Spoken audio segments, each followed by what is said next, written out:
Hola, Profe Arnaly here, Pedacitos de Español con Lengualista. Little bits of Spanish with Lengualista. Today we're fulfilling a promise.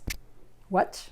And then one day I'll tell you why we have this upside down question marks. Yes, today we're going to explain you why do we have inverted question marks. You mean upside down?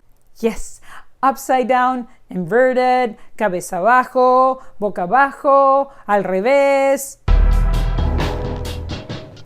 Inverted question marks were adopted by the Royal Academy of the Language in Spain, la Real Academia Española de la Lengua, in the 18th century. There are many languages in Spain, not only Spanish. There's Catalan, there's Galician, there's Basque, and many others. Galician and Catalan in particular. Disclaimer: following the completion of this video, the author has been duly apprised that, despite the existence of inverted question and exclamation marks in the Catalan language, they are presently not employed in conventional usage. Signed, Profe Arnaly. Also use an inverted question mark. Now, why? That's the key reason why we are in this class today. When we ask a question in English, we invert the subject and the verb. So say, for example, you want to ask if somebody is hungry. If you want to just say it, you say, you are hungry. However, if you're going to ask it, we switch and we say, are you hungry? We don't do that in Spanish, even though it's perfectly legal to use it. Very rarely you're going to hear somebody inverting the subject and the verb. So how do you ask a question in Spanish? That's easy. Easier than English, easier than English, easier than... Stop it, stop it. Okay, calm down. When we're going to ask a question in Spanish, what we do is that we change the intonation and we add the two question marks. For example, tienes hambre.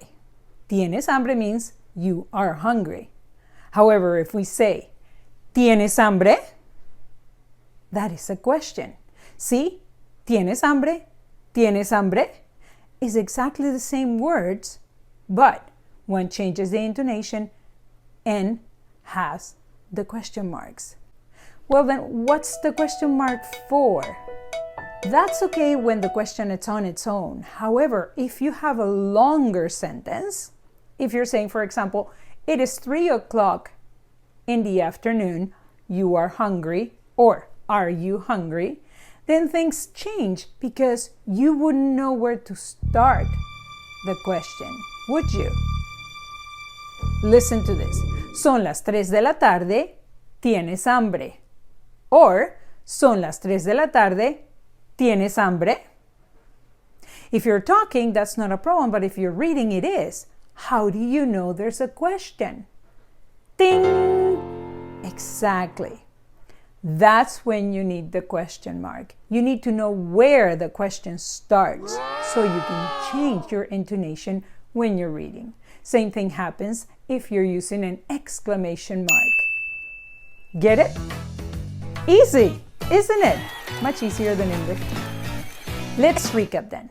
In Spanish, we use two question marks.